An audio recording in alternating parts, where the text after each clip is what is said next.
분자 오비탈을 했을 때 가장 중요한 건 뭐가 제일 중요하다 그랬냐면요.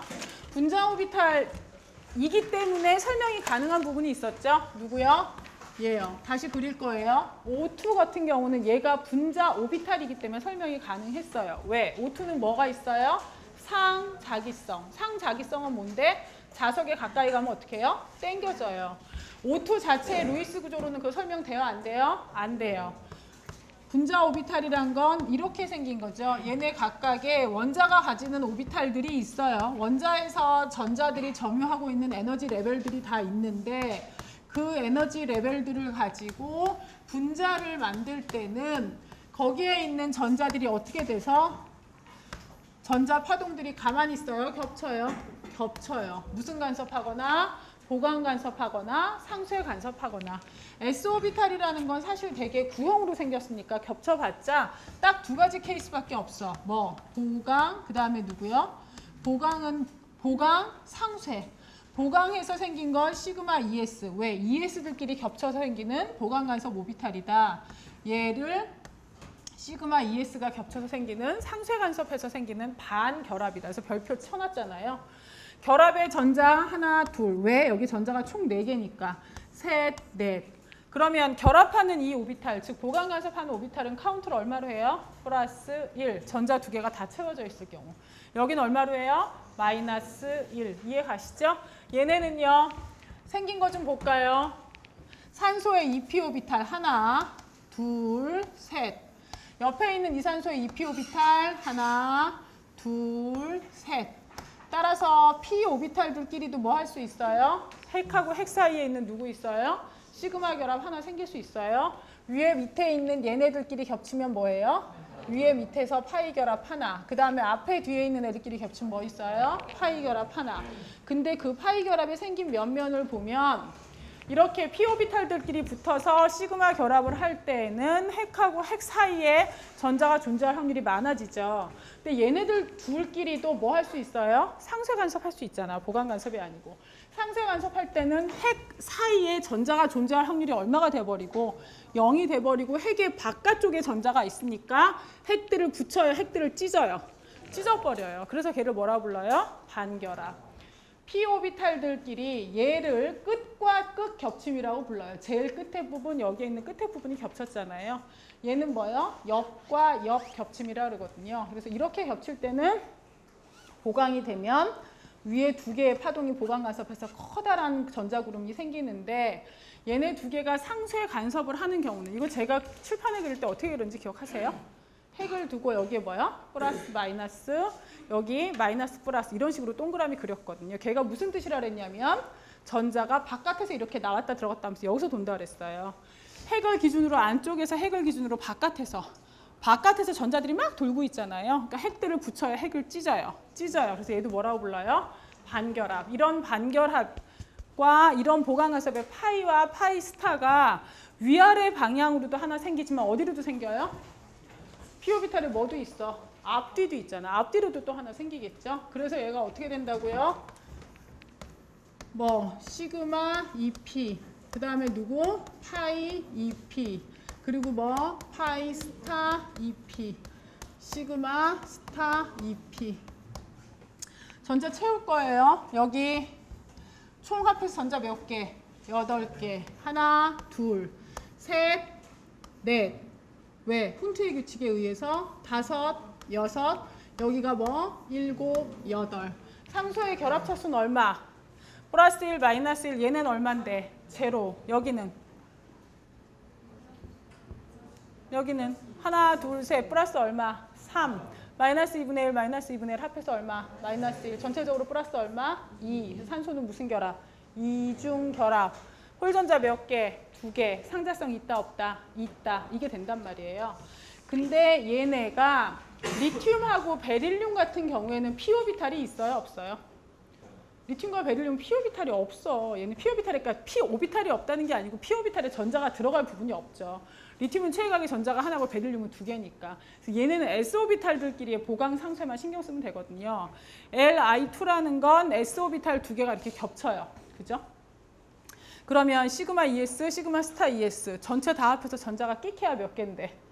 두 개잖아요. 여기 두 개 채워지면 끝나지. 따라서 얘는 결합은 결합 차수는 얼마? 플러스 1. 그럼 Li2는 무슨 결합이 될까? 단일 결합. 이런 애 존재할까 안 할까? 존재하겠죠. BE2라는 애는 있을까 없을까? ES가 시그마하고 시그마 스타를 만들긴 했어. 그죠? 이렇게 만들고 나서 봤더니 총 전자 개수가 몇 개야? 4개야. 그 4개의 전자가 여기 다 채워졌어. 플러스 1, 마이너스 1 합하니까 얼마예요? 얼마요? 0이요. 그러니까 BE2라는 애는 존재해 안 해? 얘는 존재 안 해요. 그 내용이 어디 있느냐? 406페이지. 첫 번째 줄.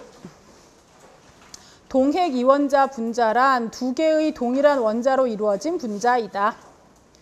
그 밑에 S블록의 동핵 이원자 분자의 결합 세 번째 줄 할게요.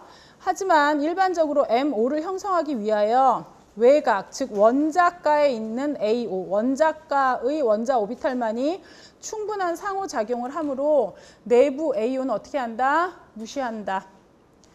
그 밑에 두 줄 내려가면 첫 번째 까만 동그라미 있어요. Li2에서 두 개의 원자가 전자는 반대 스핀으로 결합성 MO에 채워지고 반결합성 MO는 어떻게 돼 있다? 비어 있다. 결합 차수 얼마다? 1. 내부 AO는 실제로 Li2는 관찰되었으며 됐죠? 그 밑에 BE2 두 번째 줄 결합 차수는 얼마? 0. 바닥 상태 BE2는 관찰된 적이 있다 없다? 없다. 그래서 그 다음에 파이 결합을 가지고 보면 보세요. 이 p 오비탈이 몇 군데 결합을 해야 되기 때문에 옆에 있는 애 끝과 끝, 즉 시그마 하나 생겼죠. 그 다음에 위에 밑에 있는 애가 이렇게 돼서 생기는 거 어떻게 해요? 파이 결합 몇 개? 하나. 그 다음에 또 앞뒤로 있는 애가 이렇게 해서 생기는 뭐가? 파이 결합이 하나. 총 그래서 결합이 몇 개 생겨야 돼요? 3개가 생겨야 되겠죠. 그 내용이 407페이지에 있어요. 네 번째 줄에 첫 번째 까만 동그라미요. 끝과 끝 결합으로 한 쌍의 시그마 MO가 얻어진다. 그 옆에 엿과 옆 결합으로 한 쌍의 파이 MO가 얻어진다. 이때 두 줄 내려가시죠. 결합성 MO는 두 원자 핵 사이에 전자 밀도가 가장 높고 반결합성 MO는 핵으로부터 가장 바깥쪽에 위치하며 두 원자 핵 사이에 뭐가 있다? 마디가 있다. 밑으로 세 줄 내려가세요. ES 궤도 함수들로부터 생성된 MO는 EP 궤도 함수들로부터 생성된 MO보다 에너지가 어떻다? 낮다. 얘가 낮잖아요. 그러니까 똑같은 시그마라도 ES에서 생긴 시그마가 EP에서 생긴 시그마보다 에너지가 낮잖아요. 이게 보이시죠? 네. 왜? P보다 S 자체가 원래 에너지가 어땠으니까? 낮았으니까. 그 밑에 줄 결합성 MO가 반결합성 MO보다 에너지가 낮다. 즉 스타들이 다 에너지가 높다. 불안정하다는 뜻이에요. 그 밑에 두 줄 내려가시면 P 원자 궤도 함수는 옆과 옆 겹침보다 뭐가? 끝과 끝 겹침이 더 강하다. 네 줄 내려가시면 부등식 하나 찾으셨어요? 시그마 EP가 가장 에너지가 어떻고? 낮고 그 다음이 누구고? 파이 EP고 그 다음에 누구고요?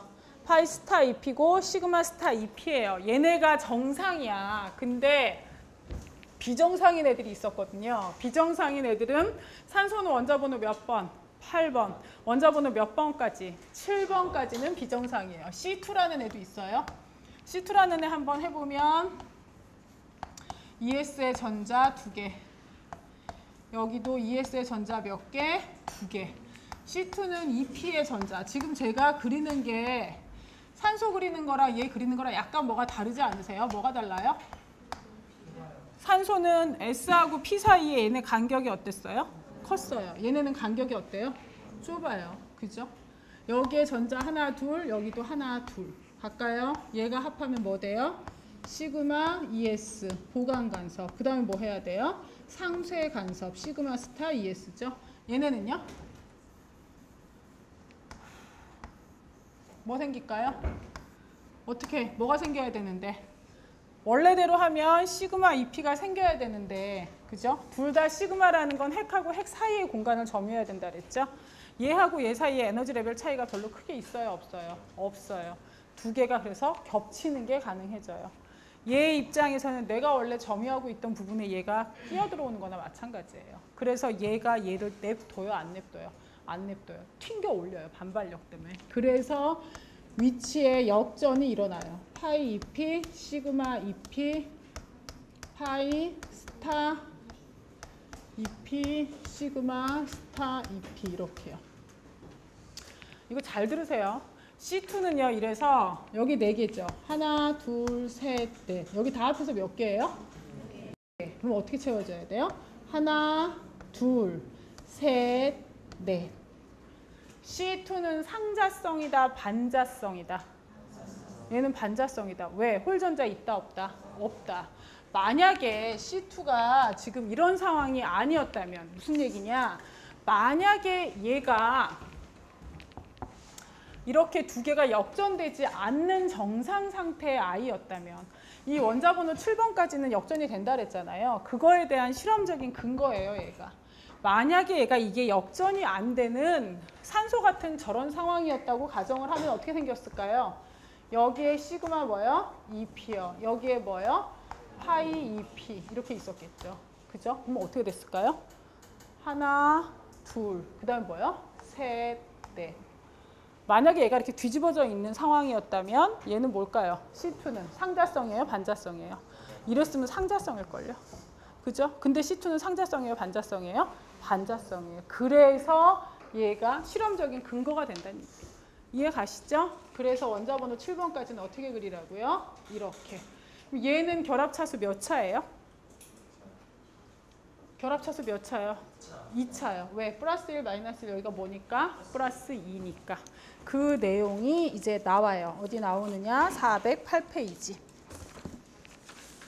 1. S 궤도함수와 P 궤도함수의 혼합이 없는 경우 이 혼합이 없다는 게 이거 얘기하는 거예요. 이 혼합이 없다는 게 산소처럼 ES하고 EP 사이 에너지 레벨이 어차피 차이가 나서 얘네들이 중간에 겹칠 이유가 없다고요. 그 경우에 뭐뭐뭐 나와 있어요? O2, F2, NE2.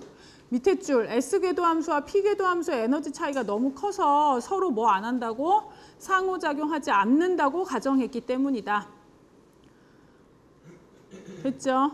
그리고 나서 그 밑으로 내려오시면 이 S궤도 함수와 P궤도 함수의 혼합이 있는 경우 B2, C2, N2 BCN 원자들은 상대적으로 크고 이 P 궤도 함수는 최대, 다 채워봤자 얼마예요? 반만 채워지기 때문에 반발이 어떤 편? 약한 편. 두 줄 내려갈까요? 효과는 시그마 ES와 시그마 스타 ESMO의 에너지를 낮추고 시그마 EP와 시그마 스타 EPMO의 에너지를 높인다. 파이 MO는 영향 받는다, 안 받는다? 안 받는다. 오로지 뭐에만 차이 있다? 시그마 EP랑 파이 EP 요 위치만 어떻게 된다? 바뀌어준다. 두 줄 내려가시죠. 정성적인 차이는 단지 시그마 EP랑 파이 EP의 뭐만 에너지 순서가 바뀐 것이다. 됐죠? 줄 치셨죠? 네. 그리고 나서 밑에 P 블록 동핵 이원자 분자의 결합. 세 번째 줄 1. 결합 차수가 어떻고? 크고. 클수록 결합 에너지가 어떻고? 크고. 결합 길이가 어떻다? 짧다. 2. 궤도 함수 점유도에 따라 자기적 성질이 달라진다. 뭔 뜻이다? 그 줄 제일 끝. 물질에 뭐가 있으면 홀전자가 있을 경우 뭐고? 상자기성. 전자들이 모두 뭘 이루면? 쌍을 이루면 뭐다? 반자기성. 두 줄 내려가세요. B2. B2라고 써있는 거 밑에 줄 끝에 결합성 MO의 4개의 전자, 반결합성 MO의 2개의 전자가 있으므로 B2의 결합차수는 얼마다? 1. 그 다음 페이지 예상한 바와 같이 B2 갖고 실제 그려보면 몇 개의 홀전자가 있어요? 2개의. 그래서 B2는 뭐다? 상자기성. 그 밑에 C2 두 번째 줄 결합차수 얼마? 2. 좀 전에 했어요. C2 결합차수 얼마라 그랬어요? 2라 그랬어요. 그래서 B2보다 결합 에너지는 강하고 길이는 어때요? 짧아요. 하지만 모든 전자가 다 뭘 이루어? 쌍. 그래서 C2는 뭐야? 반자기성이다. 거기다 줄 쳐놓으시면 돼요. 다. 그리고 나서 뭐? N2. 첫 번째 줄 제일 끝에 분자는 뭐다? 반자기성이다. 결합차수 얼마? 3. 루이스 구조의 3중 결합과 어떻다? 일치한다. C2보다 결합 에너지는 더 강하고 결합 길이는 더 어떻다? 짧다. 그 밑에 O2 앞에는 별표 하나 붙이시죠. 두 번째 줄 O2가 이중결합을 갖고 상자기성이라는 사실을 한 개의 루이스 구조로 표현하는 건 어떻대요? 불가능하대요. 그 밑에 O2의 루이스 구조 있잖아요. 그 루이스 구조 밑에 줄 갈게요. 결합성 MO에 총 몇 개의 전자? 8개. 반결합성 MO에 총 4개의 전자가 있어서 뭐는? 결합 차수는 뭔데? 2. 그죠? 2개의 파이스타 2p에 각각 1개씩의 홀전자가 같은 방향 스핀으로 채워지기 때문에 뭐다? 상자기성이다. F2는 첫 번째 줄 제일 끝에 반자기성이다. 결합 차수 1이고 O2보다 결합 에너지는 약하고 결합 길이는 어떻다? 길다. 다음 페이지 갈게요. 네 번째 줄에 뭐 있어요? Ne2. 두 번째 줄, 모든 MO가 채워짐으로 결합차수 얼마다? 0. 결합차수 0이는 존재한다, 안 한다? 안 한다. 이거 저번 시간에 문제 풀긴 했는데 다시 한번 보려고요. N2하고 N2 플러스 있잖아요. N2는 결합 에너지가 945인데 N2 플러스는 841이에요. N2 플러스가 되면서 결합 에너지가 커졌어요, 작아졌어요? 작아졌어요. 그럼 결합 차수가 늘었을까요, 줄었을까요? 줄었을 거라 예측이 돼요.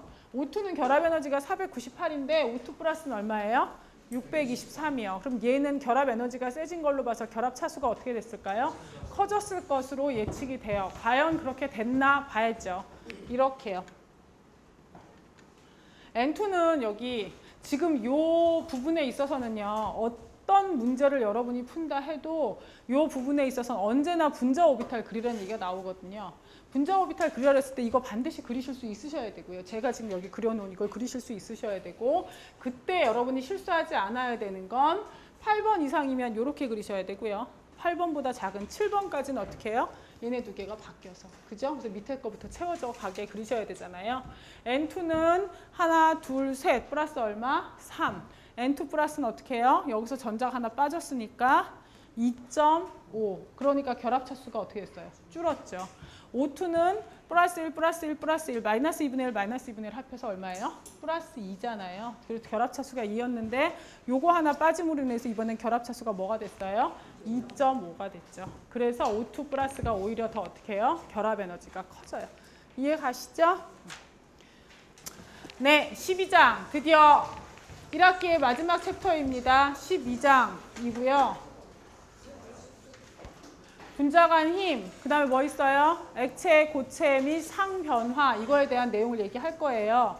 12장이 내용 자체가 길진 않은데 이렇게 좀 고려해야 된다 그러나? 이렇게 뭔가 좀 자잘자잘하게 이렇게 신경 써야 될 부분이 많아요. 처음에 물리적 상태랑 상변화의 개관, 이거는 딴 거 아니고요. 고체, 액체, 기체에 대한 상태를 설명할 거예요. 근데 앞에서도 고체, 액체, 기체는 계속 얘기했잖아요. 여기 또 나온 이유가 뭘까? 새롭게 얘기하려고. 어떻게? 고체, 액체, 기체를 에너지의 차이 갖고 설명할 거예요. 포텐셜 에너지랑 운동 에너지랑 싸웠을 때 예를 들어 운동 에너지가 포텐셜 에너지보다 훨씬 커요. 그럼 고체, 액체, 기체 중에 뭘까? 기체겠지. 왜? 포텐셜 에너지는 뭔데? 두 입자 사이의 거리에 의해서 생긴 에너지니까 입자를 단단하게 잡으려는 게 포텐셜 에너지고요. 그죠? 입자를 자꾸 운동하려는 게 뭐겠어요? 운동 에너지겠죠. 그러니까 운동 에너지가 포텐셜 에너지보다 훨씬 크면 걔는 누굴 거고? 기체일 거고. 포텐셜 에너지가 운동 에너지보다 훨씬 크면 걔는 뭐일 거고? 고체일 경우. 이런 식으로 얘네 각각의 상태에 대해서 에너지적인 측면으로 설명을 하고요. 상변화의 양적 측면은 뭐 하냐면 지금부터는 에너지, 즉 열을 갖고 얘기할 거예요. 고체에서 액체로 될 때 열 어떻게 해야 돼요? 흡수해야 되죠. 용융열이라고 얘기하거든요. 액체에서 기체로 될 때 뭐 해야 돼요? 열 흡수해야 되죠. 그건 증발열이라고 얘기해요. 그러한 열들을 가지고 각각의 물질이 변할 때 어느 정도의 열량이 들어오는지 나오는지를 계산하라는 문제들이 주로 여기서 많이 나올 거예요. 분자 간 힘의 형태, 이건 앞에서부터 계속 저랑 반복하셨어요. 분자량이 비슷하다면 극성 분자랑 무극성 분자 중에 누가 더 에너지가 서로 분자 간 힘이 커요? 분자량이 비슷하다면이라 그랬어요. 극성 분자랑 무극성 분자 중에 누가 더 서로 분자 간 힘이 커요? 극성 분자가. 왜? 무극성 분자는 뭐가 문제라 그랬어요? 무극성 분자는 서로 잡아당겨질 때 어떻게 잡아당겨져요? 여러분이 실험할 때 일반화학 실험에서 헥세인 쓰셨죠? C 6개, H 14개짜리 헥세인. 헥세인은 기체던가요? 액체던가요? 고체던가요? 헥세인 액체예요. 투명한 액체였어요. 걔가 액체가 될 수 있는 이유는 헥세인은 무극성 분자거든요. 근데도 얘네들끼리 서로 땡겨서 액체가 돼. 왜?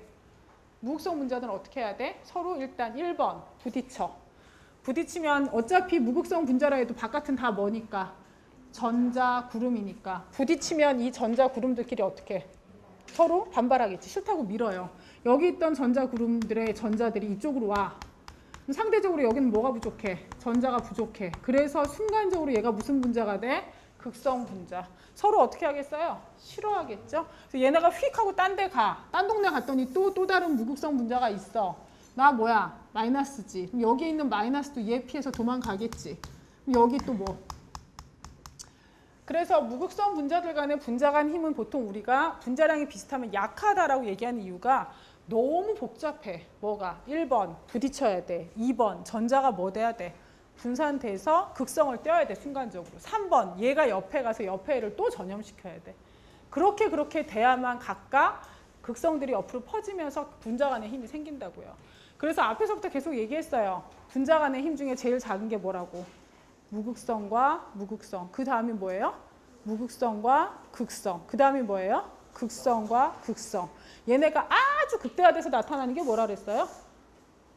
극성 분자 간의 힘이 너무 심하게 나타나는 거. 수소결합이요. 그죠? 근데 여기에서는 거기다가 첨가되는 파트가 있어요. 한쪽이 이온일 때.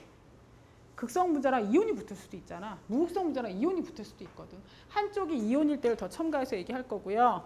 액체 상태의 성질, 이거는 굉장히 빨리 지나갈 거예요. 이 액체 상태의 성질이 뭐 그런 거 있잖아요. 표면 장력 뭐 이런 거 있잖아요. 그런 거에 대한 내용. 그닥 화학에서 그닥 중요하지 않은 물의 독특한 성질, 여긴 더 빨리 지나갈 거예요. 물의 독특한 성질 여러분 한 100번 이상 들으셨어요. 뭐 비열이 어떻다, 크다, 끓는 점이 어떻다, 높다, 분자 간 힘이 세다, 수소 결합이 있다, 어쩌고저쩌고 나오는 거 있잖아요. 여기서 다 요 파트가 이건 다 알고 계시는 내용이고요. 이게 아주 귀찮아. 근데 중요해. 왜? 이게 뭐냐고? 고체 상태, 뭐 고체 공부하면 되지 뭐. 파투 하신 분들 혹시 들어보셨나요? 면심 입방 격자, 체심 입방 격자. 네. 웃는 분도 있지만 다 인상 뻑뻑 쓰시는 분들도 계시죠? 너무 귀찮아요.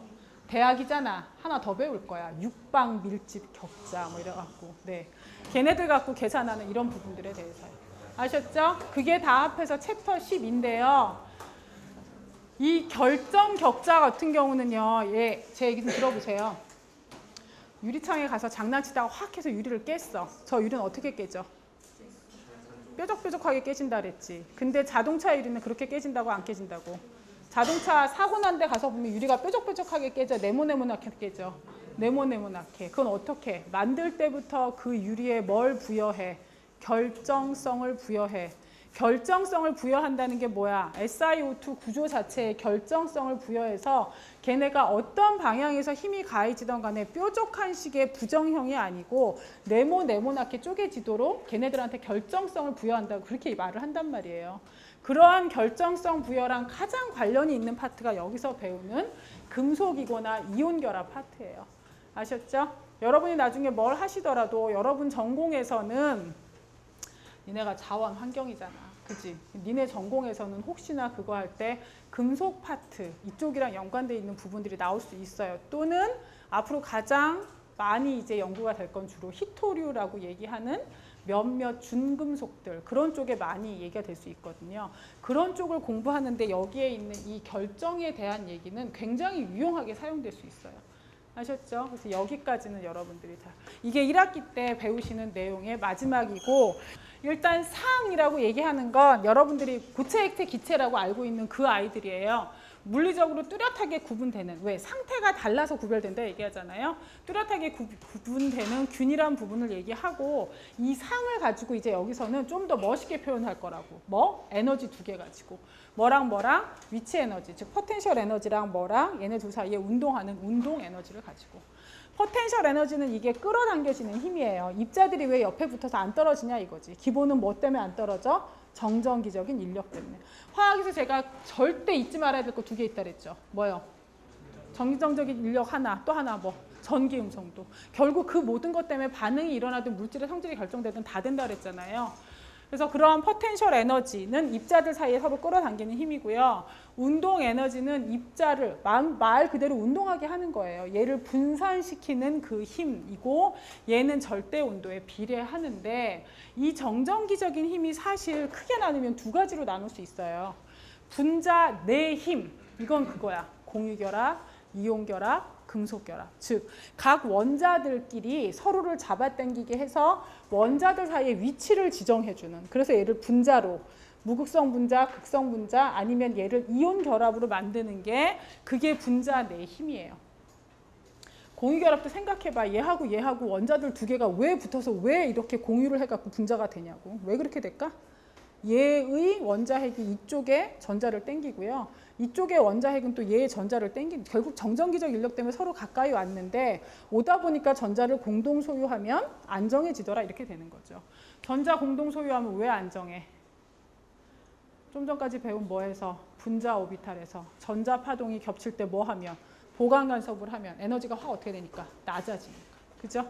그래서 분자 내 힘 가지고는 이 원자들끼리 결합하는 내용, 즉 결합력을 가지고 설명할 수 있고 이 결합력 때문에 뭐가 결정돼요? 그 분자의 화학적인 성질이 결정돼요.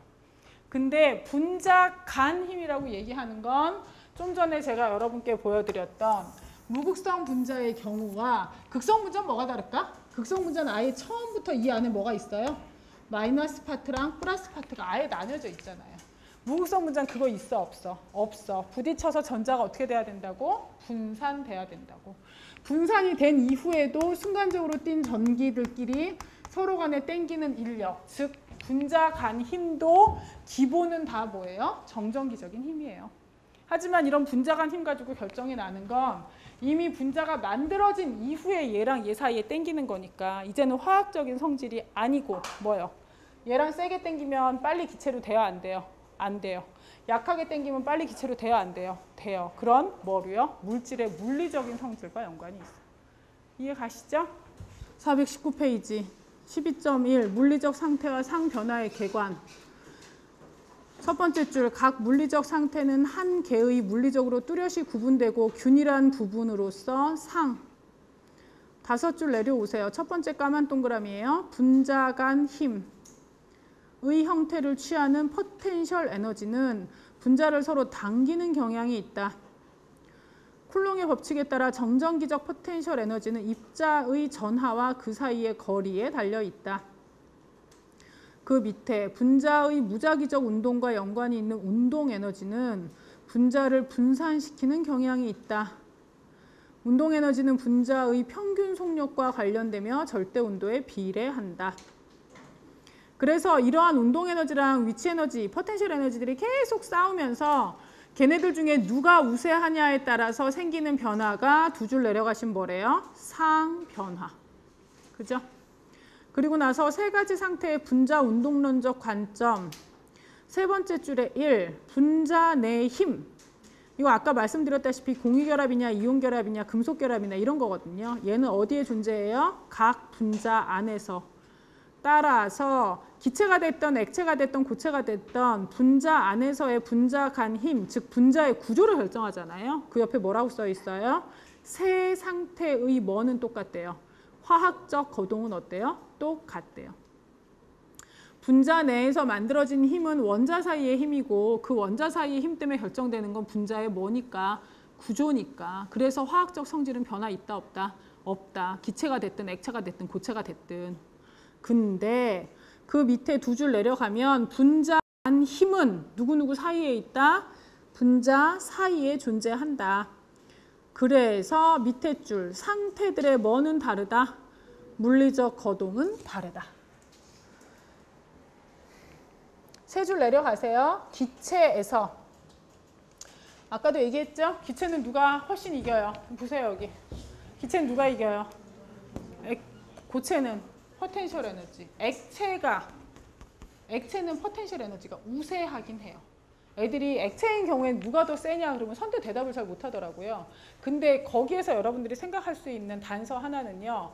고체에서 액체로 됐다고 얘가 갑자기 부피가 확 증가하진 않잖아요. 그죠? 액체의 특징이 뭐예요? 일정한 부피를 가져요. 모양은 어떻게 될 수 있지만 달라질 수 있지만 일정한 부피를 가진다는 건 입자 사이의 거리에는 큰 변화가 있다 없다? 없다는 얘기거든요. 이건 누가 우세하다는 뜻이야? 포텐셜이 이기는 거야. 입자 사이의 거리가 왔다 갔다 하면 그 누가 이기는 거고 운동이 이기는 거고. 이해 가시죠? 그래서 액체는 누가 이기긴 해. 포텐셜이 우세하긴 해. 하지만 운동 에너지가 충분히 존재해서 얘네들 입자들의 움직임은 어떻다? 자유롭다. 그래서 유동성이 있다. 이렇게 생각하시면 돼요. 첫 번째 까만 동그라미, 기체에서 운동 에너지에 비해 포텐셜 에너지가 작고 따라서 평균적으로 입자들은 서로 어떻게 돼 있다? 멀리 떨어져 있다. 세 줄 내려가세요. 액체에서 입자들이 서로 닿아 있으므로 인력이 더 강하지만 입자들은 아직도 운동 에너지를 가지고 있어서 어떻게 할 수 있다? 무작위적으로 움직일 수 있다. 제일 마지막 줄, 고체에서 인력이 지배적이어서 입자들은 서로 상대적인 위치에 그대로 남아있고 그저 어디서만 움직인다? 제자리에서만 움직일 뿐이다. 그러면 이러한 와중에 만약에 그 물질에 온도를, 그러니까 열을 많이 가해줘요. 그래서 온도가 올라가. 네, 온도가 올라간 건 그 입자에 뭐가 증가했다고 얘기하셔야 돼요? 평균 운동 에너지. 420페이지. 상변화의 종류와 엔탈피. 첫 번째 까만 동그라미. 온도가 높아지면 평균 운동 에너지도 어떻게 되니까? 증가하니까 더 빠르게 움직이는 입자들은 인력을 더 쉽게 이기게 된다. 그 밑에 줄, 온도가 낮아지면 느리게 움직이는 입자들은 인력에 의해 더 어떻게 된다? 가깝게 붙들리게 된다. 여기에서 우리가 배운 거랑 조금 다른 게 있어요.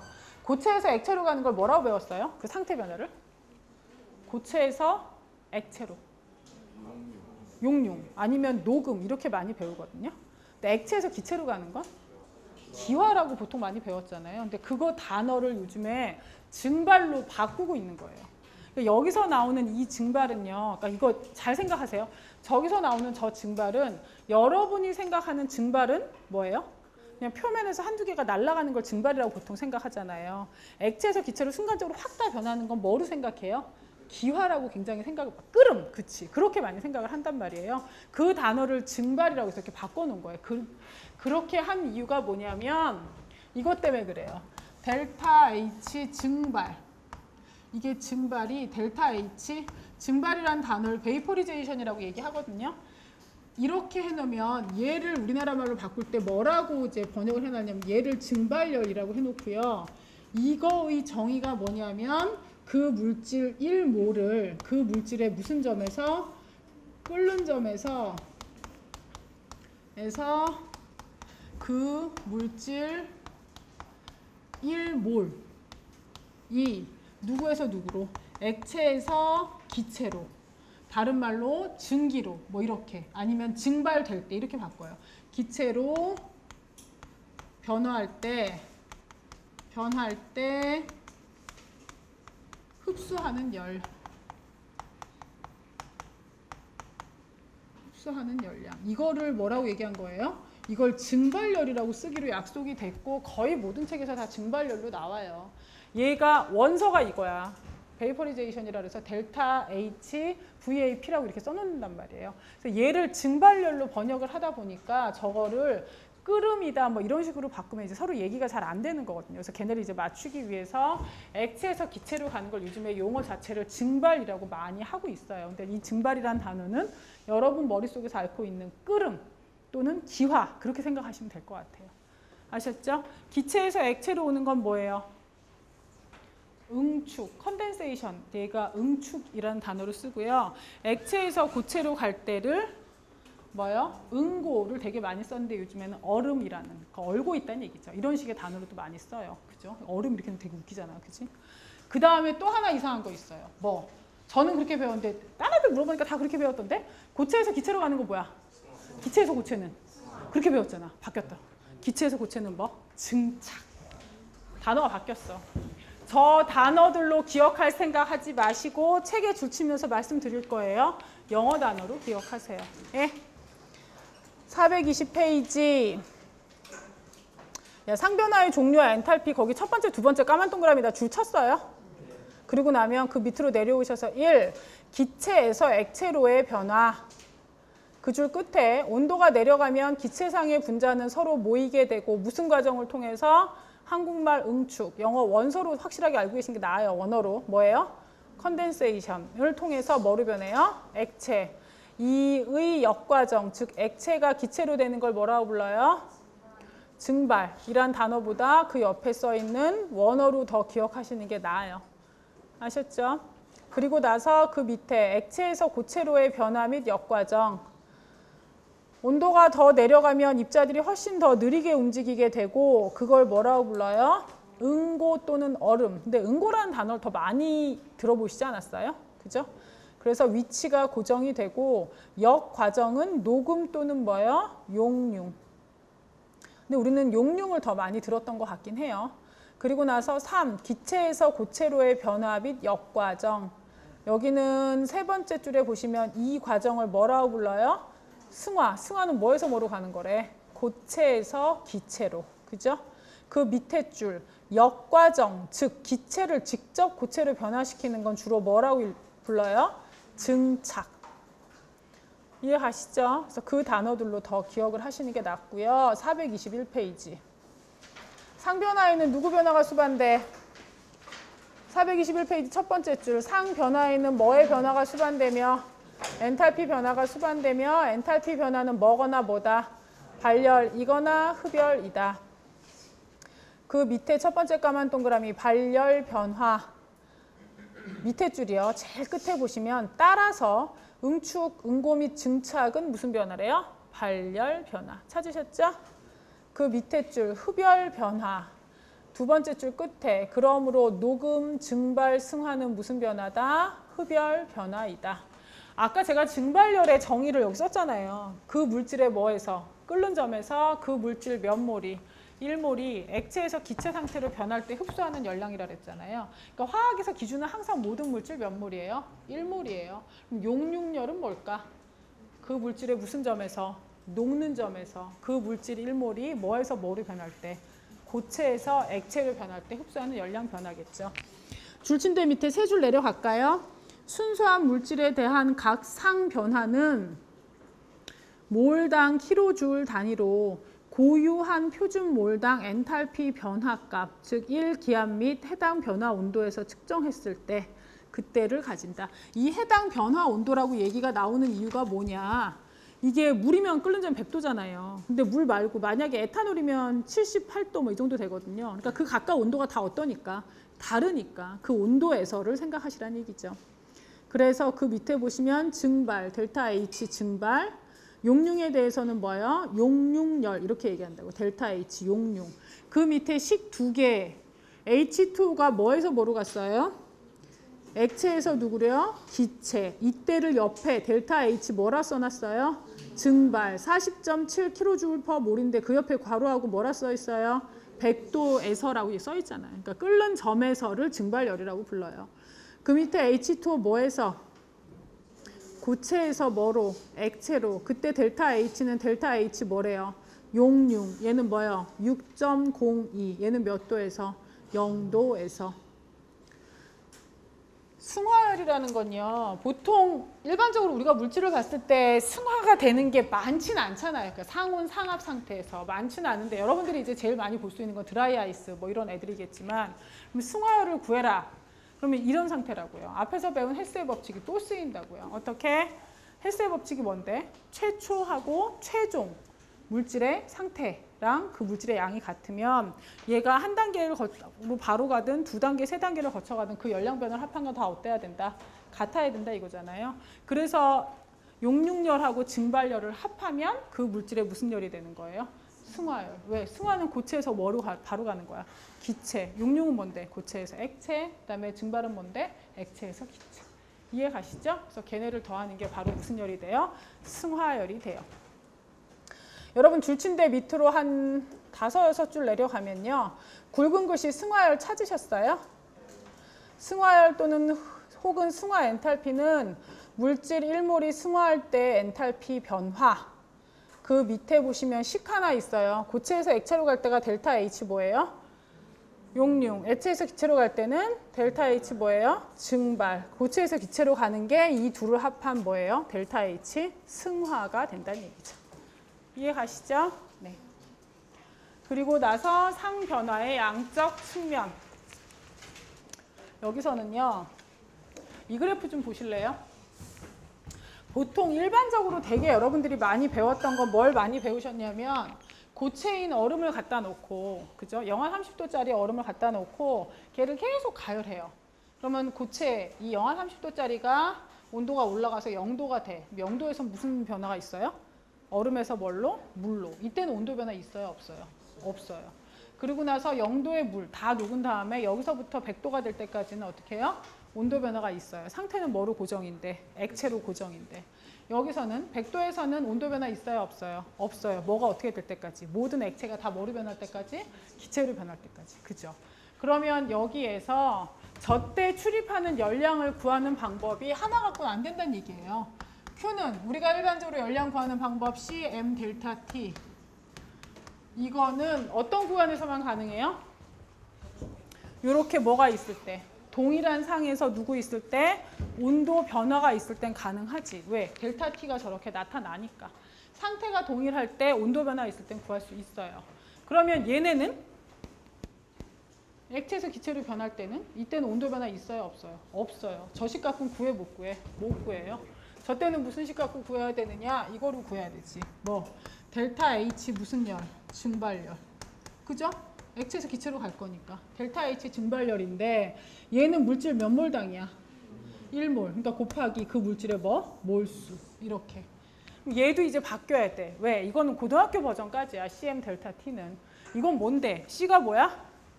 비열. M은 뭐야? 질량.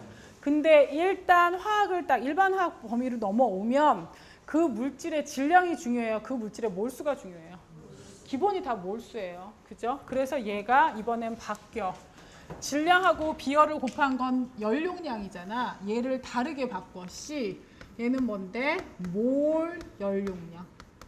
연용량은 연용량인데 그 물질 1몰의 온도를 올릴 때의 연용량으로 바꿔. 곱하기 앞에는 그럼 뭐가 들어가야 돼? 그 물질의 무슨 수? 몰수가 들어가야 되죠. 그래서 공식이 1번 아니면 2번이야. 뭐 지금 저 상태에서 열량 변화를 구하는 공식은. 그럼 여기서는 뭐 써야 될까요? 얘는 열을 계속 뺐을 때거든. 바깥으로 열을 계속 뺏는 거야. 바깥으로 열을 계속 뺐을 때 어떻게 됐냐고 보는 거죠. 기체, 130도의 기체 수증기를 갖다 놓고 거기서 열을 계속 빼서. 그래서 100도의 수증기까지 만들어. 이때는 이때 열량 변화를 구하라 하면 1번 공식 써야 돼? 2번 공식 써야 돼? 뭐 써야 돼? 저기 1번 공식 써야 돼? 2번 공식 써야 돼? 1번 써야 돼. 왜? 뭐 변화가 있어? 온도 변화가 있으니까. 상태는 누구로 동일이야? 기체로 동일이야. 따라서 저때 몰 연용량은 얼음 거 써야 돼? 물 거 써야 돼? 수증기 거 써야 돼? 수증기의 몰 연용량 쓰면 되죠. 여기서는요. 누구에서 누구로 갔어? 기체에서 액체로 변해요. 온도 변화 있어요? 없어요? 없어요. 1번 공식, 2번 공식. 2번 공식. 단 이때는 저 Q의 의미는 엔탈피 변화거든요. 엔탈피 변화인데 이때는 증발열을 그대로 갖다 쓰면 될까요? 안 될까요? 안 되겠죠. 증발의 무슨 과정이에요? 역과정이죠. 앞에 뭐 붙여야 돼요? 마이너스. 열량 변화로 보면 이때는 델타 H가 플러스여야 해요? 마이너스여야 돼요? 델타 H가 플러스여야 돼? 마이너스여야 돼? 최종 답이 플러스여야 돼? 마이너스여야 돼? 마이너스. 왜? 기체에서 뭐로 가는 거야? 액체로. 그럼 흡열이야? 발열이야? 발열이니까 마이너스로 가야 돼. 이때는 1번 공식이에요? 2번 공식이에요? 얘는 몇 번 공식이에요? 1번 공식이에요. 그죠? 1번 공식인데 첫 번째 저 공식에서 뭐만 달라요? 아까 썼던 거랑. C 뭐로요? 물의 몰 연용량으로요. 그죠? 온도 변화는 얼마예요? 온도 변화는 얼마? 100도. 왜? 100도의 물에서 0도의 물까지 갔으니까. 여기서는 뭐 써야 돼? 2번 공식. 근데 증발열이 아니고 이번엔 무슨 열이야? 용융열. 용융열에 앞에 뭐 붙여야 돼? 마이너스 붙여서. 그죠? 이때는 1번 공식인데 몰 연용량이 누구 거? 얼음 거 갖다 쓰면 되겠죠. 이해 가시죠? 그러니까 각 구간마다 계산하는 방법이 달라져야 돼. 그래서 나도 이 문제는 싫어해. 근데 여태까지 보면 굉장히 여러 번 나왔어. 기말고사에. 이 문제는 무슨 뜻이야? 이건 굉장히 마일드한 문제야. 왜? 진짜 학생들을 괴롭히고 싶으면 이게 아니겠지, 상태가. 얘는 봤을 때 얼음이에요? 물이에요? 고체예요? 액체예요? 이 상태를 딱 보면, 생긴 그림을 보면 이건 액체예요. 그죠? 얘들이 왔다 갔다 하면서 이렇게 불규칙적이잖아. 얘가 완전히 딱딱 규칙적으로 돼 있으면 걔는 뭐란 얘긴데. 고체를 만약에 줬다는 거 니네 잡겠다는 뜻이야. 왜? 고체에서 CM 델타 T 해야 되죠. 그 다음 뭐 해야 돼? 고체에서 액체로 상변화 해야 되죠. 액체에서 온도 변화 해야 되죠. 그리고 뭐 해야 돼? 액체에서 기체로. 그 다음에 뭐? 기체의 온도 변화. 5개 써야 돼, 스텝이. 얘는 괜찮아. 얘는 85도에서, 이게 지금 물이거든요. 85도의 물에서 117도, 얘는 뭐겠어요? 상태를 딱 보니까. 기체, 수증기가 됐다는 얘기야. 그럼 85도의 물에서 어디까지 가야 돼? 첫 번째 단계는 85도의 물에서 몇 도의 물까지? 100도의 물까지. 두 번째 단계는 100도의 물에서 100도의 뭘로? 수증기로. 세 번째 단계는 100도의 수증기에서 몇 도에? 117도의 수증기로. 그죠? 그 셋 다 얘는 지금 몇 g이야? H2O. H2O 몇 그램? 24.3g이에요. 걔가 얘 H2O의 분자량으로 나눠서 제가 몇 몰인지부터 찾으셔야 되죠. 왜? 나한테 주어지는 게 다 뭐거나 몰 연용량이거나 킬로줄 퍼 몰 단위로 나오는 증발열, 용융열, 즉 몰당의 값이 주어질 거니까 저 물질의 몰수를 찾아내는 게 가장 중요하겠죠. 이해 가시죠? 쟤는 지금 스텝 3개로 이루어져 있어요. 무슨 내용인지 아시겠죠? 네. 422페이지 상변화의 양적 측면. 첫 번째 그 밑으로 한 6줄 내려오시면 상변화에 수반되는 열이라고 제목이 있고요. 그 밑에 줄이요. 굵은 글씨로 가열 냉각 곡선 찾으셨죠? 네. 가열 냉각 곡선에 줄 쳐놓으시고 4줄 내려가시면 단계 1 기체성 물의 냉각. 3줄 내려가세요. 그러나 온도가 내려갈수록 평균 누가 감소한대? 운동 에너지가 감소함으로 인력이 점점 더 어떻게 된다? 중요해진다. 423페이지 네 번째 줄 Q는 N 곱하기 C 물인데 상태가 뭐야?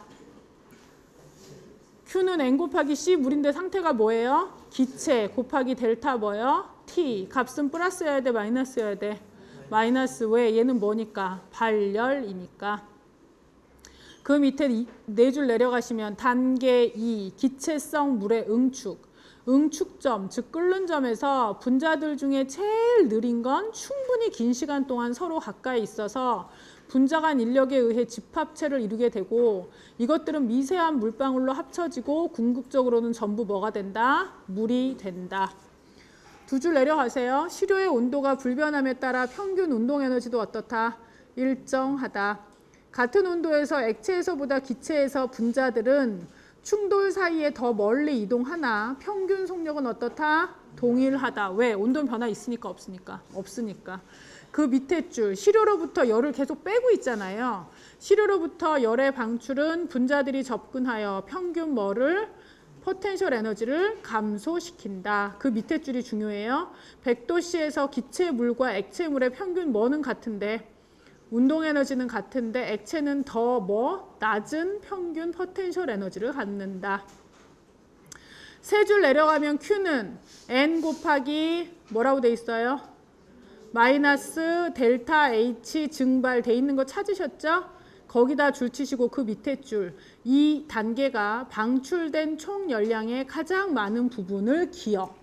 이게 뭔 뜻이냐면요. 지금 요거 보시면 액체에서 온도 변화, 액체에서 기체로, 그 다음에 기체에서 온도 변화 저렇게 있잖아요. 쟤네 가지고 실제로 답 구해보면요. 이렇게 돼요. 단계 1, 액체 온도 변화예요. 단계 2, 액체에서 기체로 변화. 단계 3, 기체 온도 변화. 1.53, 54.9, 0.76. 전체 중에 거의 대부분이 다 누구 때문에 생겨나요? 숫자 3개 중에 누가 다 대부분이야? 54.9가 뭔데? 누구? 액체에서 뭐로? 기체로의 상태 변화. 그 부분이 제일 많은 부분을 차지해요. 아셨죠? 여러분 줄친데 그 위에 틀린 게 하나 있어갖고요. Q는 N 곱하기 마이너스 델타 H 증발이라는 식 있죠. 예, 그 위에 줄에 보면 열량은 물의 양 N에 증발열의 음수라고 해놓고 뭐라 써 있어요? E 델타 H 증발이죠. 그 2를 지우고 2가 아니고 뭘까요? 마이너스겠지.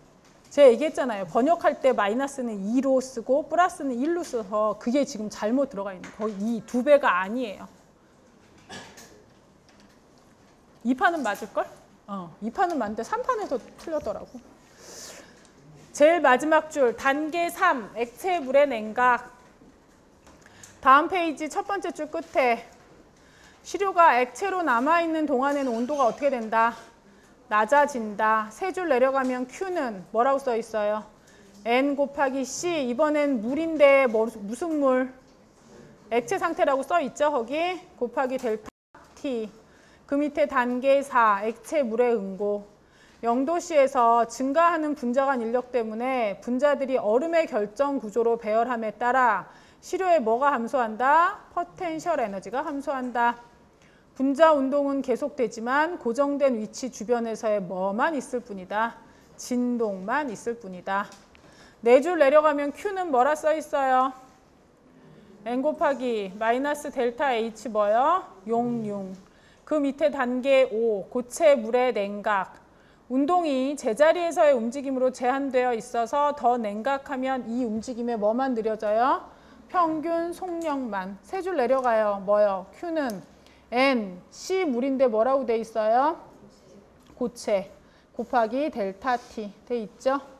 4줄 내려갈까요? 첫 번째 까만 동그라미. 동일상 내에서 열 흐름은 온도의 변화를 동반하며 이는 평균 운동 에너지의 변화, 즉 분자의 가장 잦은 속력의 변화와 관련된다. 2줄 내려가세요. 상 변화 과정에서 열 흐름은 일정 온도에서 진행되며 이는 분자 간 평균 거리의 변화에 따른 포텐셜 에너지의 변화랑 관련된다. 되셨죠? 네, 오늘 여기까지요. 고생하셨어요.